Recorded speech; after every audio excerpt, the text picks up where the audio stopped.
Alright,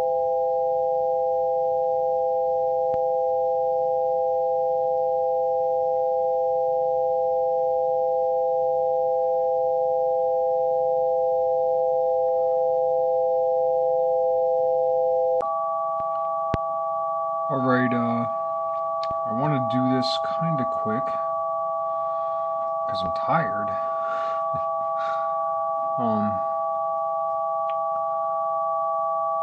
This is my audio representation of root 2, root 3, root 5 triangle. This includes root 1, which is 1. The unit I used for this was something I just recently came across, which was a lighfoot. I think it's called a lighfoot, which is attributed to Grace Hopper, who used to pass out little, almost a foot strips of wire to represent a nanosecond, which is roughly 0.983570, rounded up 9 feet.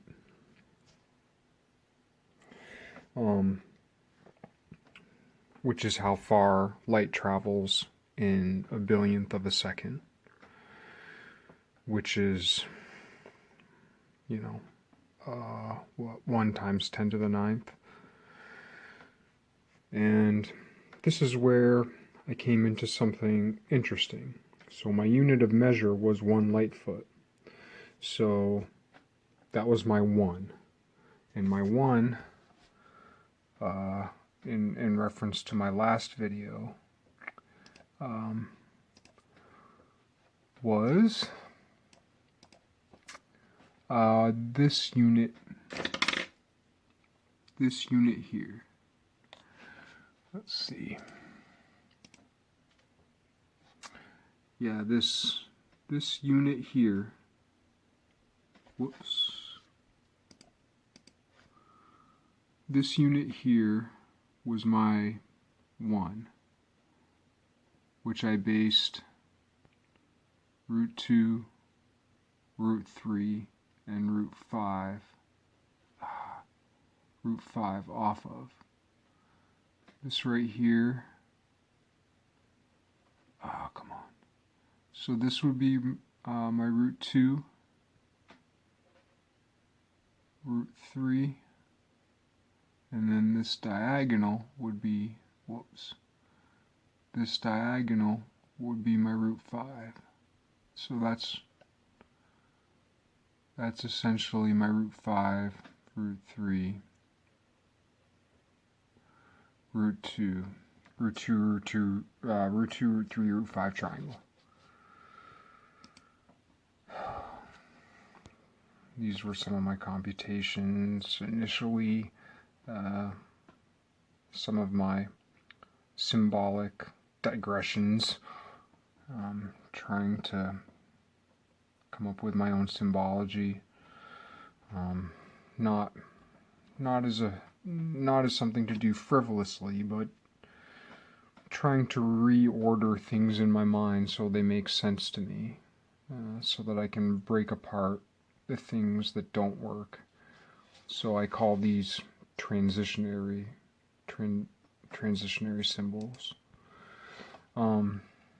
So in my last video I showed how I broke up my root 2, root 3, root 5. This is how I filled out my peaks and troughs, where the dotted lines would be my peaks, the solid lines my zeros, and the dashed lines my peaks, the solid lines my zeros, the dotted lines my troughs. This would be root 2, root 3, root 5, and this would be the three of them put together. So this would in some way describe the interference, but of course it only goes out to, you know, well, what does it go out to? Goes out to about 3 root 5, little past 5 root 3, 6 root 2, which is in the less than 9-ish neighborhood. This is all of them put together, so you get a little bit bigger of a picture. So this would kind of represent my audio depiction of the root 2, root 3, root 5 triangle, or the root 2 lightfoot, root 3 lightfoot, root 5 lightfoot, wavelength,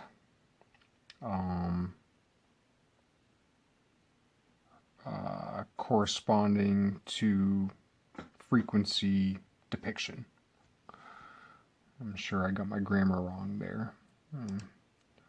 And this was just, you know, negativizing it so I could see it differently, and then shifting the colors again just so I could see the relationship differently, as is this.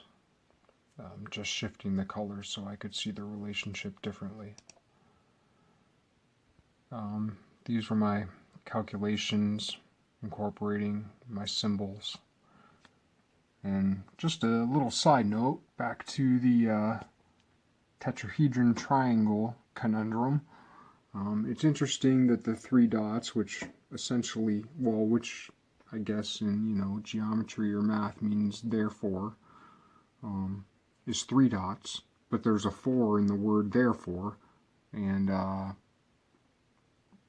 so if I see a triangle and 4 is implicated or expressed, I'm thinking tetrahedron.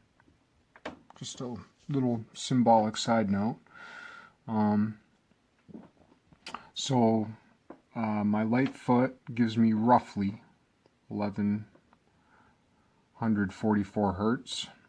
My root 2, 809 hertz. Root 3 light feet, 661 hertz. It's rounded, so all rounded. And this is where I think it becomes really interesting, is that the 512 hertz, which at least on the internet is a big deal, that corresponds to my root 5. When I always say my, it's not my. I just mean what I came to. When I say my, I don't mean my. So let it be known in this moment that when I say I don't mean I. When I say my, I don't mean mine. But I mean what I came to. You know, I would like to attribute all that I'm right about to the great thinkers and great spirits and the great love and the great goodness of the ages and eternity. And I will accept all errors, well, most errors, I'll accept as my own. But anyway, this is where I think it becomes really interesting. Because of course, well, 512 is 2 to the 9th, and then you're dealing with a lightfoot, which is a nanosecond, which is 1 times 10 to the 9th, and is that right? And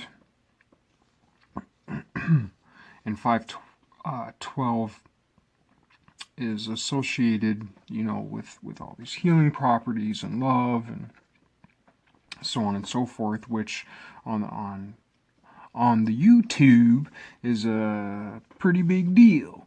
And of course I've rounded to my 512, so I know I don't have it exactly right, but sometimes when you're rounding things, like, you're on the right track. Sometimes you're not, but sometimes you are.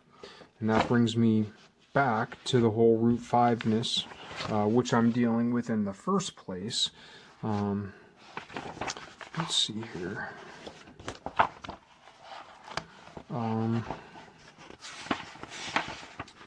Yeah. So, when you're dealing with root 5s, and squaring root 5s and cubing 4th to the 4th to the 5th to the 6th to whatever power of Fibonacci. And of course, I guess it depends what you define as Fibonacci. If you define it as the 1 plus root 5 over 2, or if you define it as root 5 minus 1 over 2, I mean, that's, in some sense it's a moot point, but in some sense it's kind of a big deal. But like if you take 5 to the 12th, you get 321 blah bitty blah bitty blah bitty blah. Right, and it looks very yuck. And then if you take 5 to the negative 12th, you get 0.003 blah bitty blah bitty blah bitty blah bitty blah. Yuck. But if you add them together, basically you cancel out the root 5s. I mean, not necessarily in this case, but certainly in this case, where you'd have your 322 plus or minus 144 root 5 over 2, cancel that out, you get, well, you'd get this, add them together, you get this.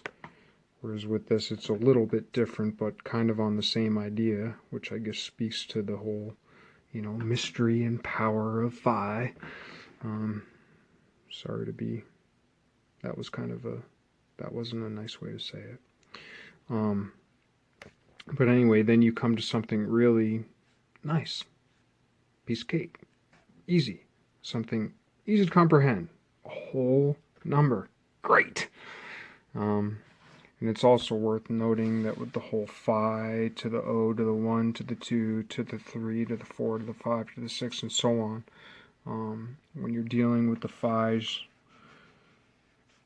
and when you're dealing with just numbers in the roots and you're not reducing, or I don't even know what would it be called, transferring them into these infinite digits, and you're just dealing with the numbers in the roots, which I think probably speaks to the dimensionality. When you look at this number, it doesn't really say anything. It's a quantity. It's part of a line. But once you start dealing with numbers and roots, then all of a sudden you're talking about, I think, or I'm on the path of thinking that starts to speak about some type of grid or some type of way of reaching into three-dimensionality. Like as soon as you start dealing with roots, you know that you're not on the plane anymore. I think. I mean, I'm not sure, but I'm starting to think that might be a good way to think about it. But anyway, when you have your 1 plus minus root 5 over 2, depending, it could be plus or minus 1 plus or minus root 5 over 2, whatever, depending on how you structure your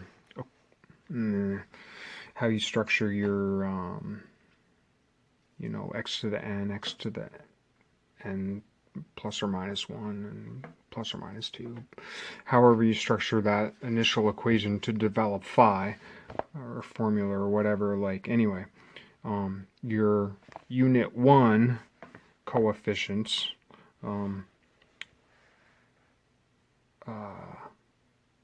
essentially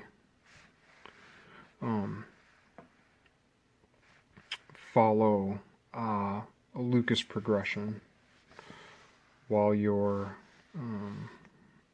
root 5 coefficients in here I've left out, obviously it's 1 root 5, 1 root 5, so 1 plus 1, 2 plus 1, 3 plus 2, 5 plus 3, 8 plus 5, 13.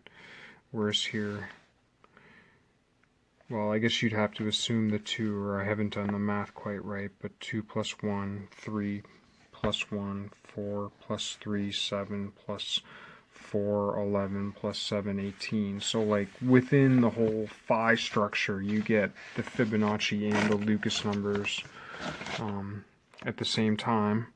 And once you start summing and producting and so on, you come up with these really nice numbers that are just simple and plain. And when you start producting, you just get ones and negative ones. And that's all very nice. But anyway, yeah, the whole 5 to the 12, 322 gig, not unimportant. And I think that probably somewhere in this whole 512 thing, I think that probably the same thing is happening, and I've just not identified some finer point of the relationship that speaks more clearly to its root 5-ness, its Fibonacci-ness. I hate using that because I know people use it so much, but there's, you know, some things that are stereotypic are that way because they're true.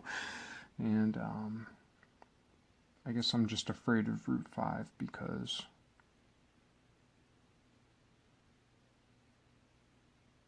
part of it is because it's such a big deal and everybody talks about it, and I have this natural, even though I'm a wicked big wimp, but despite that I have a certain like rebellious nature, I guess.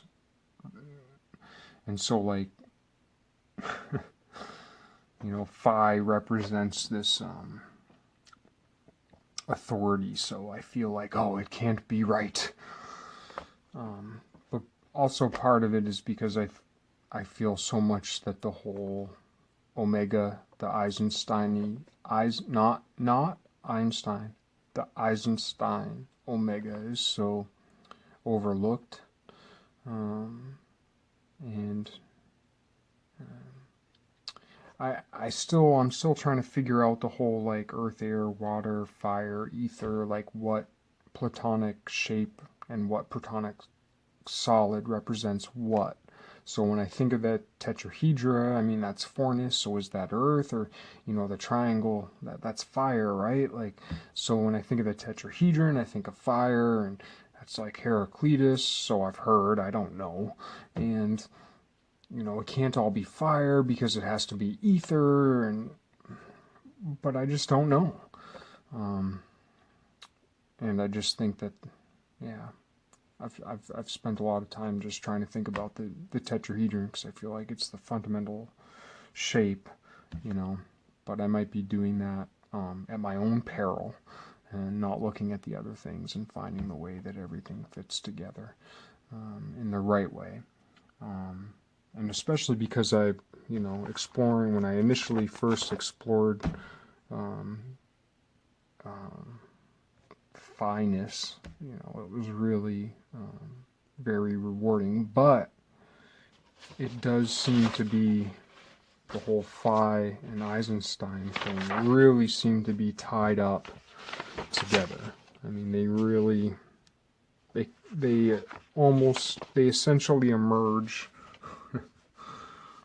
from the same thing. But anyway, yeah, that's kind of a big deal. I haven't got to the bottom of it, but I was pleasantly surprised after I did these calculations, which I wouldn't have got to if I had not been turned on to the, you know, Grace Hopper Lightfoot and the nanosecond. And then that speaks to another great concern of mine, which is the second as a unit of time. Where does that come from? You know, how is that justified? What does that mean? That is a big deal. Because there's not even like well, so far as I know, there's not like a standard equivalent. It's not like feet and meters. It's just seconds. It's foot per second, it's meters per second. And there's, you know, conversions between feet and meters. But there's not conversions between seconds and something else that I know of. You know, I've also heard that like 3 seconds, that's something. I don't know what. You know, that's a moment. That's something. I don't know what that is. But the Lightfoot and root 5 of the Lightfoot. Coming to 512 seems like a big deal.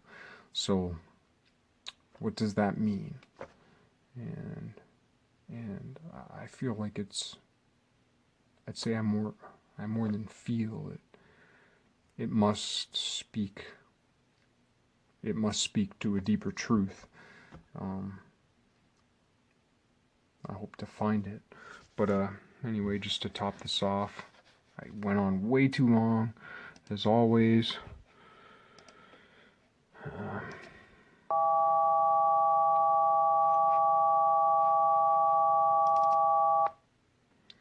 That's the 235 plus the 1. That's the sound of the Lightfoot as a wavelength converted to hertz, to a frequency. That's the sound of the Lightfoot, so to speak. If there's a better way, I hope, if there's a better way to represent it in an audio fashion, I hope to find it. But